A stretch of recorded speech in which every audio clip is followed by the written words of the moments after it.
What's up, guys? Bang, bang. You thought we forgot about lunch money today. No, we did not.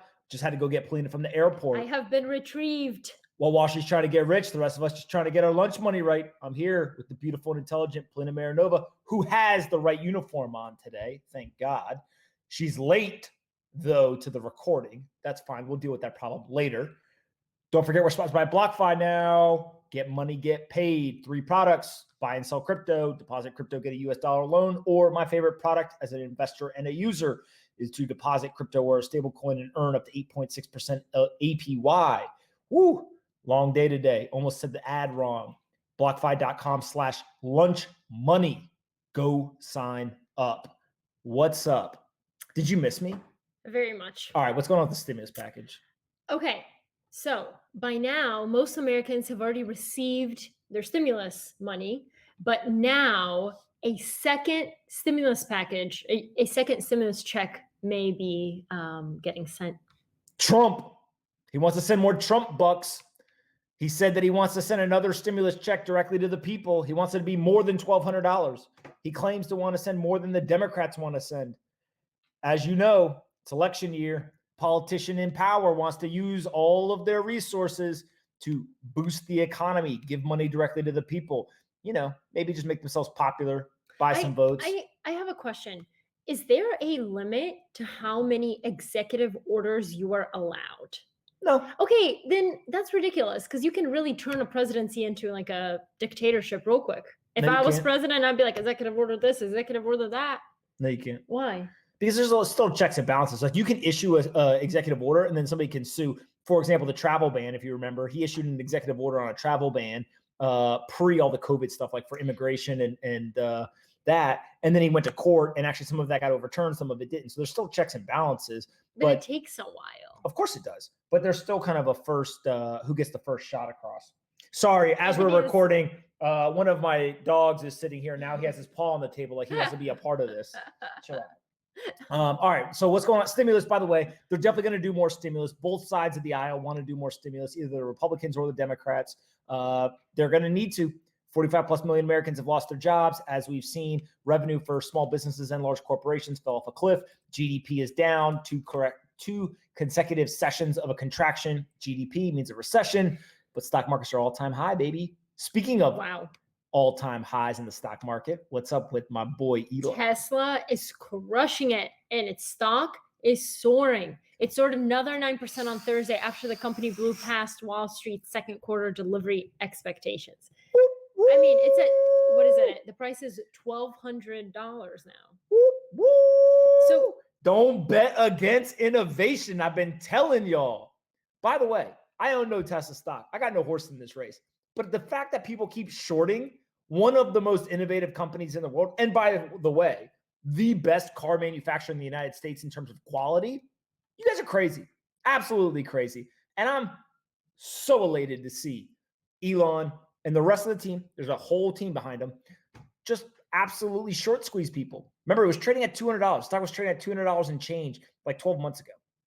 It's now $1,200. What's up? Tesla said it delivered 90,650 vehicles in the quarter. Also, did I feel like yesterday I saw a red Tesla. Do those exist? Yes. They're pretty. By the way, see, look, they're pretty. See what happens? By the way, Wall Street only thought they were going to deliver 72,000. They delivered 90,000. Think about that for a second. That's more than 20% more than Wall Street was expecting. Of course, bang, bang, stock goes up when you beat expectations. They're churning, man. Churning and burning. Can't hate on them. It's built an awesome car. Yeah, look, there's a tight financial situation. I get all of the reasons why not to be a fan or not to be a supporter. But at the end of the day, Tesla is the best electric car on the market. The world is definitely going to get more electric rather than less. And so if you want to get in front of a steamroller, choo-choo, train is coming through. It's pretty amazing what Musk has created, though, because everyone, when he was update, he's now laying on his back, wanting me to scratch his belly. Go ahead. He had his paw on the table with these long nails. All right. So I'm talking bad about him. I'm not saying bad. I'm saying I like his nails. She's talking shit. Now his paw is in the air. Yeah. Okay. She's talking shit about you, dog. Like literally dog, not like DAWG, like DOG, dog. I forgot what I was saying. I think I was saying It's pretty cool, Cool what he's created. Musk has created. Given that nobody believed that an electric car you could make money off a business like that. Anyway, What's going on with Anduril? Lucky Anduril, Palmer. Anduril is that kind of secretive defense tech company, if you guys Palmer remember. Lucky. Palmer Lucky, who was behind Oculus, is behind Anduril. Do you like that? How it's Lucky Palmer, but actually his name is Palmer Lucky. Yeah. But if you call him Lucky Palmer, it's his name backwards. No. Like, oh, Palmer's lucky. So Lucky Palmer. It'd be like Lucky Pomp, Lucky Polina. Actually, you're pretty lucky that I'm here. That's all right. Go ahead. You're lucky that I love you. Are you done? Of course. Yeah. What's going on with Andrew? Oh, wait, before I get to that, did you miss me? No, not at all. I actually enjoyed the peace and quiet around here. Go ahead. What's going on with Andrew? Guys, 10 minutes ago, he said he missed me. Prove it. All right, come on. What's going on with Andrew? Anduril raised $200 million in Series C funding in a round led by Andreessen Horowitz. God, there's so many distractions here. Led by Andreessen Horowitz at a post-money valuation of $1.9 billion. It almost doubled its last funding round. So I did a bunch of research on Anduril. I'm familiar with them. I think it's actually really interesting. And if you talk to Trey, what is his last name? Forgot his last name. He's the other founder. Trey Stevens. There's 5 founders. Oh, okay. Well, he's the other one. Trey Stevens, I believe is his name. Basically, Founders Fund. Yeah, basically they say that Silicon Valley or the government should, ask Silicon Valley to help them with a lot of stuff, but they just don't. And America has been lacking in innovation. So this company actually helps the government. What? It's true. Well, it's a little bit more nuanced than that, but yeah, go ahead. But it's true. Basically, I think what their argument is first of all, the government is super bureaucratic and isn't on the cutting edge of technology, and they should be. Not so much that they should ask Silicon Valley, but just if you want to use the cutting edges of technology, it happens to be that people from Silicon Valley usually lead that course. But the second thing is, and I think the more important point, is that the major tech companies where most of the innovation happens, like Facebook, Google, et cetera, they're getting tons of pressure both internally and externally not to work with the government in defense situations. And therefore, there's now a new company that specifically is going to use machine learning, AI, computer vision, robotics, drones, et cetera, to go do this. And it's a little controversial because you might have seen in the news, it says that Anduril is helping the Trump administration build a what are they calling it? A virtual wall on the border. Would you rather there be a real wall or a virtual wall? I would rather there be no wall, but why? I'm very pro-immigration. Hot take. Okay. So, but this is an important point. Can you not be pro-immigration and also be pro tight security at the border? And here's my reason why. If you ask most immigrants will actually tell you that I'm an immigrant. I know. And I think you agree with this. Most people will actually argue that it's unfair that regardless of how they do it, certain people who skip the immigration process and come to our country, whether it's on a boat, whether they walk, they run, they swim, they do whatever from wherever. It's not just Mexico. Could be from Canada, could be from other countries, literally could float on a raft from Cuba, do whatever you want. The people who skip the line, most immigrants who have gone through the process and done everything the right way will say they actually believe in a strong border from what I've had in conversations, because they believe that, well, if I had to wait in line, why doesn't everybody else have to wait in line? Right. But you're speaking as someone who wasn't, your grandparents came from Cuba in a maybe. One of them. Oh, one of them. Yeah. The other ones came on a boat from Italy, but they went through Ellis Island. They went and they stood in line. They did the process. The guy from Cuba, I'm not sure. I think it was just a little looser back in the day. Of course. I'm not saying, by the way, I'm not saying that we shouldn't reform the way that we do immigration. Like, the immigration process is broken and it could be drastically improved. It could be streamlined. It could become more efficient, more effective. All of that is true. But what I think the argument, and again, I'm talking about people that are immigrants that I've spoken to, obviously I live with one, but for the most part, the general sentiment I get is like, hey, I went through the immigration process. Why doesn't everyone? Okay.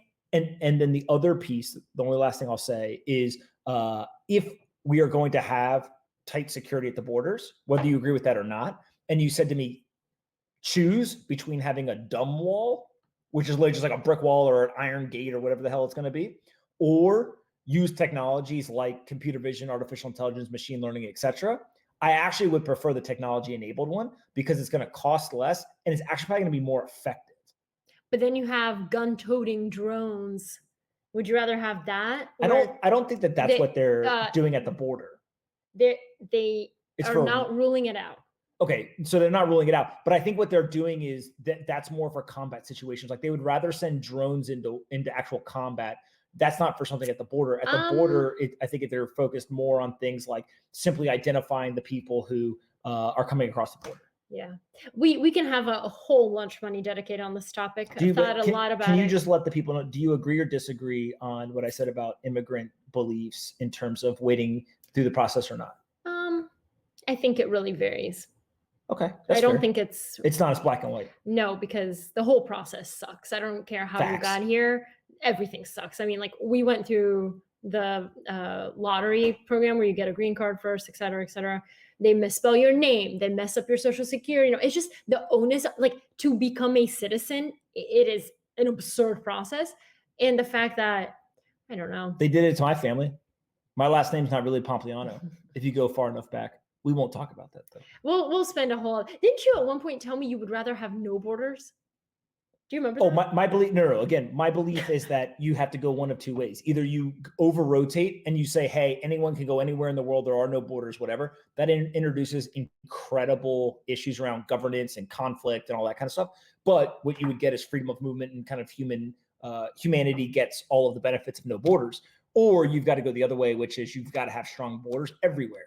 And I don't think that the U.S. is necessarily different than most places. What I think is very different is that we have a process just like everyone else has a process. Our process is just horrible. It's bureaucratic. And ultimately what we end up doing is we end up unintentionally, I believe, but still we end up incentivizing the rich and the wealthy in other countries to come to the U.S., not so much around just who's the best qualified, et cetera. We've talked about that. I think I changed your mind on that, actually. A little bit. Yeah. Okay. I just want smart, cool people who are chill. Like you want problems, don't be coming here. If you're not smart, well, we could even get away with that. But if you're coming here to start problems or do anything crazy, no, we don't need you. Most people, I think, are good people. All right. So Hong Kong. I'm still trying to figure out if the Bulgarian is a good person. Okay, let's just go on to Hong Kong. You don't think I'm a good person? I know you're a good person. You're a great person, actually. Come on. Hong Kong. Hurry up before the dog. Oh, they're going to get up. It's going to be massacre. They know it's getting awkward in here. The Hong Kong. Yeah, they're like, I can't. I told you guys. Go ahead. The Hong Kong police moved swiftly on Wednesday to enforce China's new national security rules with the first arrests under the law. They arrested 500 people, apparently. Hey, we don't need all that noise. We're trying to do some work over here, guys. Can you guys chill out and let us do our work? Okay, thank you. Your computer's going to die. Okay, so 400 people, Hong Kong, were arrested after this, after police are moving swiftly to enforce China's new national security rule. Give the people back their freedom. China, this is screwed up. I don't agree with the security law. Basically, what it allows you to do is now China can determine anyone who is against the country of China through a whole bunch of different means. They can go and they can arrest them. They can extradite them back to China. This introduces all kinds of problems. One, it takes away the sovereignty of Hong Kong. Two, it takes away the freedom of the Hong Kong people. Three, it introduces the idea that the Chinese government is now going to be able to put their dictatorship and their communism onto the people of Hong Kong. It's going to increase the surveillance state. And five, actually, what I think is the worst part about all of this is China's way to try to elicit a response from people in the global economy because Hong Kong is considered one of the international finance hubs. Now, all of a sudden that is compromised, you now are going to see tons of companies flee. You're going to see tons of private citizens flee, and it's going to introduce a lot of problems. Do we think that the U.S. companies that do business in Hong Kong are going to pull out? Yeah, of course, because now it's like basically having a business in China. Right? There's literally one of the stories I read is a guy just simply had a flag.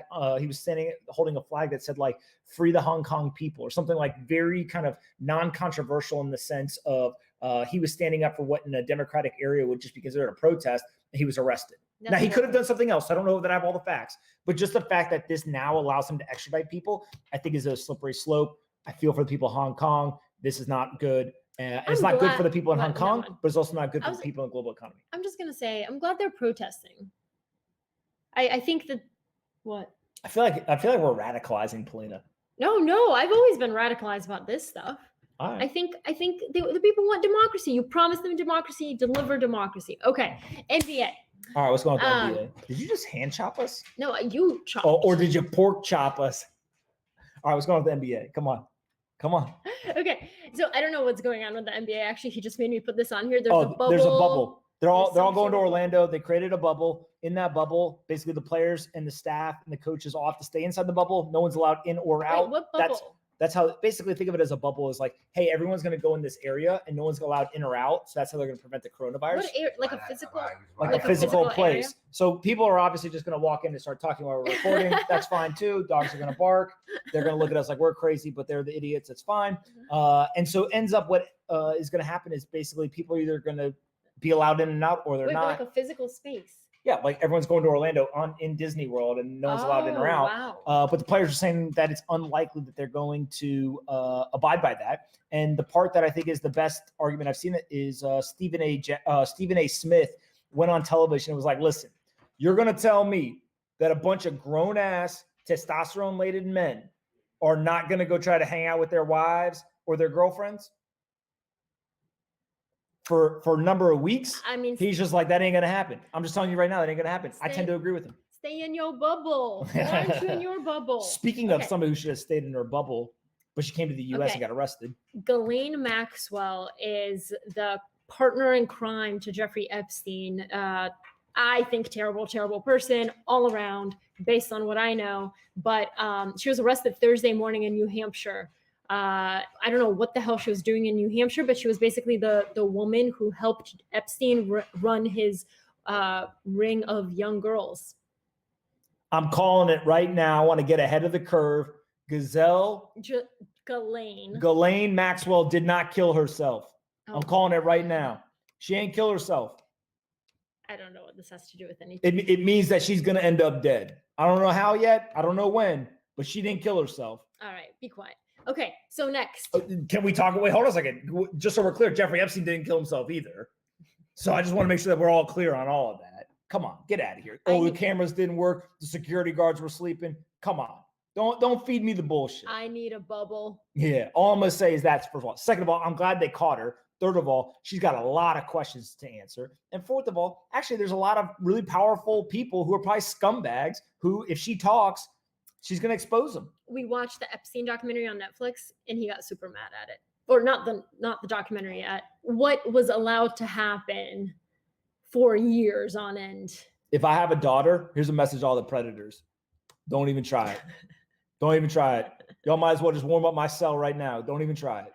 All right. What's going on with the fainting dogs? Fainting dogs? Do you know what that's about?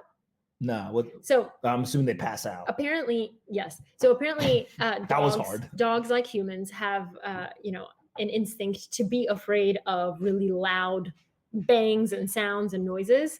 And so apparently, one of the things is that on 4th of July, a lot of dogs actually faint from the fireworks. Yeah, but they get scared of the fireworks. By the way, I have no equity in this. I have no referral fee. I have no advertising with them. But a company in Durham, North Carolina, near where I grew up, they created the Thunder shirt. And the Thunder shirt is a shirt that you put on the dog that wraps them really tightly. Oh, it's kind of like a whatever blanket, heavy blanket for dogs. It basically makes them feel safer when there's fireworks, when there's thunder, loud noises, whatever. So if you got a dog, That's 4th of July is coming, probably too late now, but go get you a Thunder shirt. That's awesome. Like a little puppy that runs around. Oh. Yeah, and then half the other dogs just faint. Okay. Just saying. Okay. All right, give us your joke. Hurry up, 50 seconds. I got 6% left on my computer. Hurry. Did you hear about the claustrophobic astronaut? Yeah. He was out of space. Close. He just needed a little bit of space. It's not that funny because if I can get it, it's definitely not funny. All right, guys, that's it for Lunch Money today. While Wall Street's trying to get rich, the rest of us just trying to get our lunch money right. Hopefully tomorrow, no dogs, no humans, just us two. See ya. I think we're humans. Bang, bang. Hope you guys enjoyed this episode of Lunch Money as much as we did. And don't forget, Lunch Money is now sponsored by BlockFi, so go check them out. There's a link in the description that you can click on. I'm an investor, a user, and a huge fan. What? You're a bigger fan of BlockFi than you are of me? BlockFi is my second favorite thing in the world behind Polina. They've got 3 products. They can give you a US dollar loan. You can earn up to 8.6% interest on an interest-bearing account, or you can buy and sell cryptocurrencies on their crypto exchange. I personally use the interest-bearing account. There's not very many places where you'll find up to 8.6% interest on a deposit in an interest-bearing account. Go do your own research. There's risk associated, but 8.6% is pretty compelling. So click on the link in the description. Say thanks to the folks at BlockFi. Subscribe to our channel. Like the video. Annoy Polina in the comments. And we'll see you guys tomorrow. And be kind to your friends.